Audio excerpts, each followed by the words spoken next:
Alrighty folks, how are we doing now? CHCNAV, you remember this when we had a look at it in the Corvus buggy? Well, Elliot from ERH Services has provided me with, yes, a lovely CHCNAV kit. So that's what we're going to have a look at today. We're going to get this kit, or see how far we get anyway, get this kit fitted to our TW. Right, so the kit obviously includes a lovely, what's that, an 8 or 10 inch monitor. Comes complete with RAM mount, good quality mount there. So we've got that. Got a load of fixings here. We've got another module there. What's that? Oh, it's the wheel angle sensor. If we need it, we don't necessarily need that. We've got the receiver here that goes on the roof. Nice low profile receiver, like that, not too bulky. Got the other bit of the RAM mount that will mount to the tractor somewhere. So you're literally getting everything. Got the big chunky wiring looms to fit. And then under here, we've got the steering wheel. Yeah, there we go, big old chunky steering wheel. It's because it's got the motor on it, it weighs a fair ton, it does. So let's get fitting. I'm looking forward to this, I really am. Right, so here is the steering wheel. Obviously weighs quite a few K actually, I think about 5K, because there's a big old motor in there. That is the boss that goes onto the column. Obviously it's various different ones of various different columns. So that goes in there like that. We then screw that boss into there, and then we can then put the whole lot onto the column. So talking about attention to detail, see a little blob of Loctite on there, just so they don't come undone. Stuff like that just tells me it's a decent product lot. Right, so that's all in there now. We can now just slide that on the column like so. I've got some steering. Right, we'll put the locking that on, and then that is the steering half sorted, because we've now got to figure out how we're going to brace the motor, if you know what I mean. So we've got to, obviously you think this steering wheel's got to steer, but it's got to use something to steer off of. So normally the column, well it is the column, so but columns on a TW are round, so we're going to have to probably just do something, put a bolt in it or something, just so we've got a bracket or whatever, just so we've got something for the steering, well the motor to work off of. So that'll be the next job. Now with the steering wheel, you get a few different brackets to bolt on to the back of the motor there, and the easiest one for me was you get this one with the stud coming out with a, what's that, 10mm stud. So I drilled a hole in an exhaust bracket that would fit round the column, and then obviously that goes through the exhaust bracket there, nut either end, tighten that up to the column.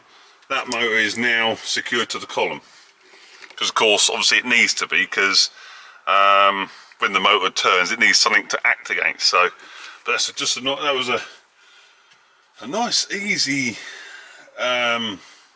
non-modification fix, because I didn't need to drill any holes, it just clamps on.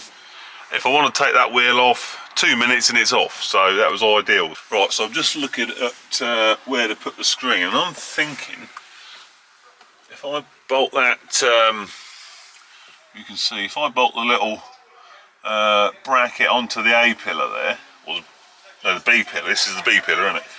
Bolt that on there, and then that is going to sit sort of there. That'll be ideal, right close where I want it, not in the way of anything. Be ideal.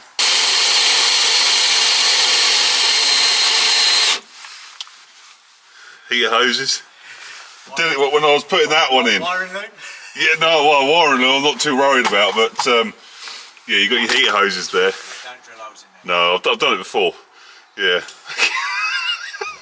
I thought, you know what it's like, I'll catch the drill when I go through. Yeah, I won't go all the way. No, fucking straight through, like straight through.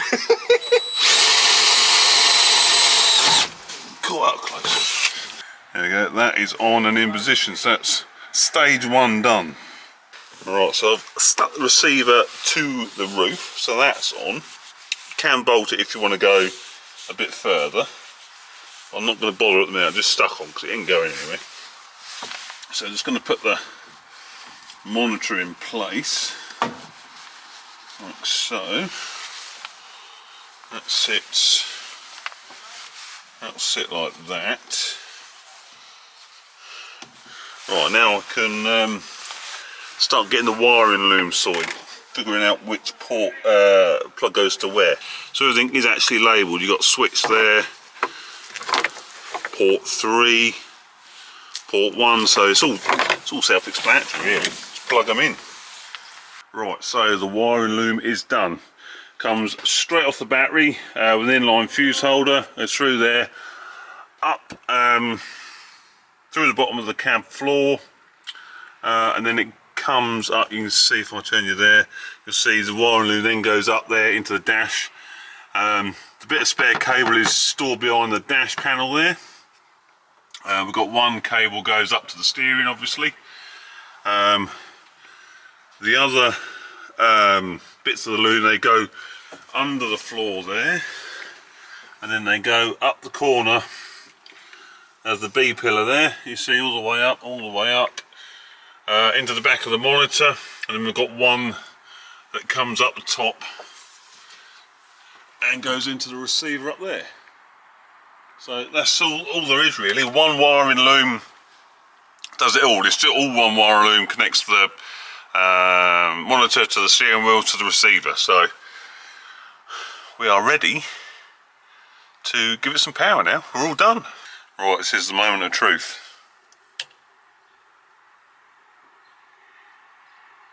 Hey, CHCNAV. So, how long has it took me to do this? Probably a couple of hours. Running cables always takes a little bit of time, doesn't it? Running them under, just so they're not seen like. So it's quite a nice, tidy little install, I reckon. Not bad at all. Because, like I say, in old tractors, you don't get a lot of sort of panels and that to lose your cables, but that's pretty tidy. The steering wheel looks alright, doesn't it? Nothing wrong with that. That's pretty good. Right, so we've got to set this up now, and there is a little bit of setting up to do. I know we've got to, we've got to agree to that. It's the user agreement. We've got to tell the system where the receiver is located compared to the tractor. Is it like, how far? It needs to know where the steering axle is, how far or what forward it is, and how far off the ground it is, all that sort of stuff. So we've got to do that. Alright, so now we've got to tell it what tractor we're in. So we've got to put the TW in there. So default vehicle. No, we want to add. Present the vehicle name. So this will tell it what it is, and we'll have to put in all the details of where the receiver is in relation to the tractor. So for TW25. Confirm that, confirm. So on that now, apply. Switching vehicles right requires a restart to restart the app to take effect. Okay. Right, so we now need to go into steering calibrations. We need to go next, and then there we go. This is the screen where it tells you all the measurements it wants, like BC, the axle width, everything like that. So we've got to get tape measure out and put all these inputs in. I've only got to do it once, so once it's done, it's set up then. So we'll get that done, and then we are getting something. Then we've got to go through the rest of the calibration, the motor calibration, all that sort of stuff. But like I say, you've only got to do it once, and it's done then. So we'll crack on. So Darren has been helping me with the tape measure, get all the measurements in. So we've done wheelbase from front to rear axle, axle height, front hitch doesn't matter, implement toe point, so that's 0.7 behind the rear axle, and then it wants to know how high it is off the floor and where the rear axle is compared to the receiver. So that's all done. So we put apply, set vehicle size info successfully, so that's that done, so it's complete. Now we can start with calibrations. Right, we're about to do the guidance calibration now, but just before we do that, just wanted to say who I'm using for my RTK. Now, I'm using RTKFnet. Now, they've been going for about 13 years, started in 2010, South Cambridgeshire, but now they offer nationwide RTK coverage at an affordable price, which is great because you're getting obviously 2.5 centimetre accuracy, you're not getting any drift, so you can go back, you do an AB line, you go back 2 hours later, you're up the same tram lines, up the same wheelings you made, so you don't get any drift, so all for a very reasonable price. So if you're after an RTK subscription, these are your guys, they're the guys to talk to. They will sort you out nice and easy. Put my details in, bam, got a signal within 10 seconds. So anyway, let's see what that signal does. Let's get it calibrated. Let's fire the LGL up.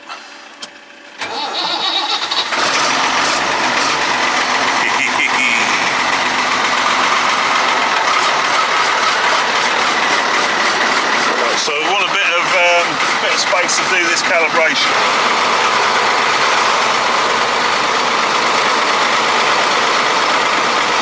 Right, let's try.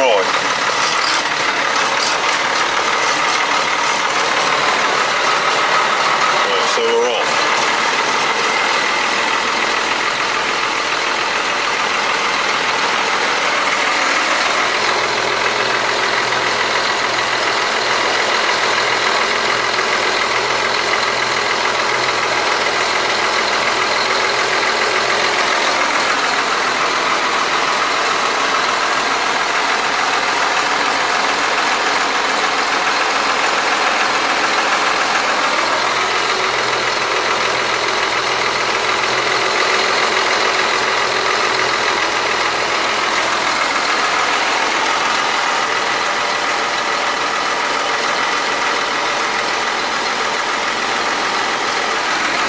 Successfully.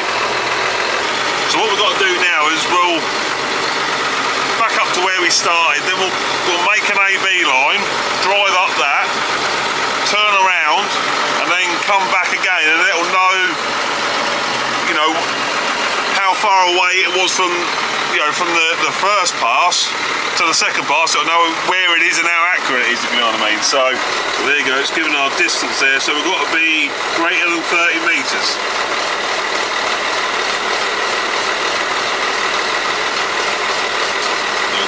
Halfway there.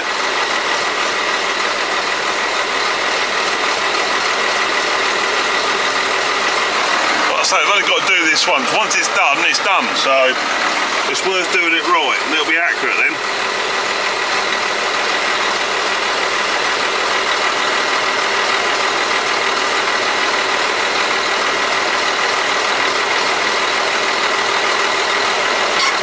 There you go. So next. So we've got to manually drive forward 10 metres, turn around and then go back. Right, so we're near to the start, where we need to start again, so we're just going to jingle off at 2k, press next.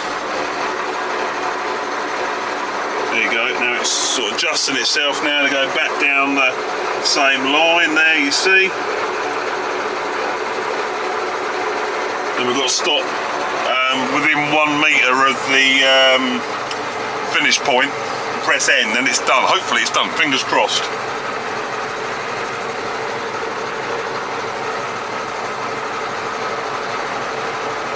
Right, that's our guidance there, where we are, how accurate we are.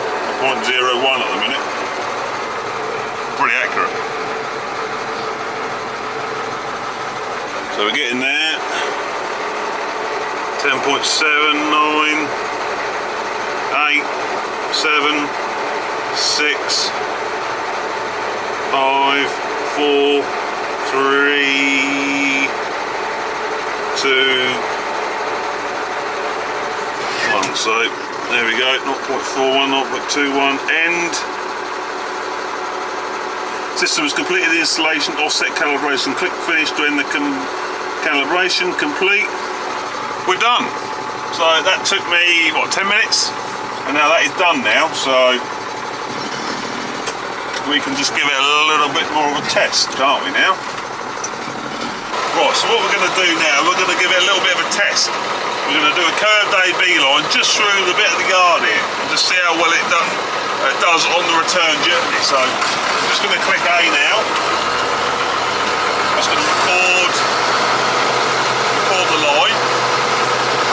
This will be a good test of how accurate it is when we come back, because curved lines are always more tricky for the systems to work on. You know, so a straight line is a straight line, so once you're on it, it's easy, but curved one's a bit more tricky.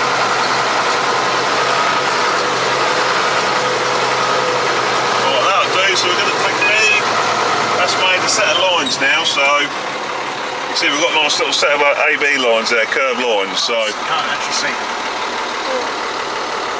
Yeah, it can be. It's like that.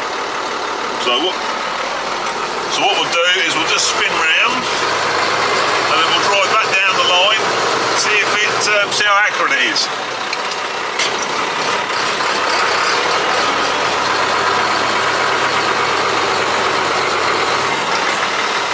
This is no different to drive than it was before the steering system was on it.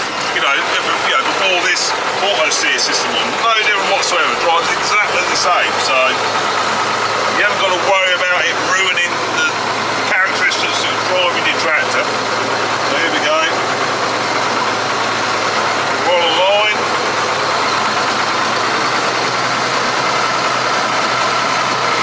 I'm looking for my wheelies, and I think looks like we're on them, to be fair. It's a bit difficult because we're in a yard, like, but it looks like we're on the wheelies we just made. So again, I'm not steering, just going around that curve. Jobs are good. Right, there you are. That is the CHCNAV system all installed. And well, what did it take me? I suppose all together about 3 hours. That's including running the cables away and that sort of thing. But yeah, not too long really. Really not too long. I'll say it doesn't drive any different to what it did before. I like the steering wheel. Steering wheels are nice. Feels nice in your hand. The screen is lovely and easy to use. Obviously when we get doing a bit of work, whenever, we'll have a bit more of a look at that. You know, because you can't really test it in the yard. We've done the curved AB, and it worked well. It followed it ease away and everything like that, but you can't really test it properly in a yard, can you? So we'll get out in the field and see what this is like. So but yeah, I mean, RTK accuracy 2.5 centimeters. It's going to be good.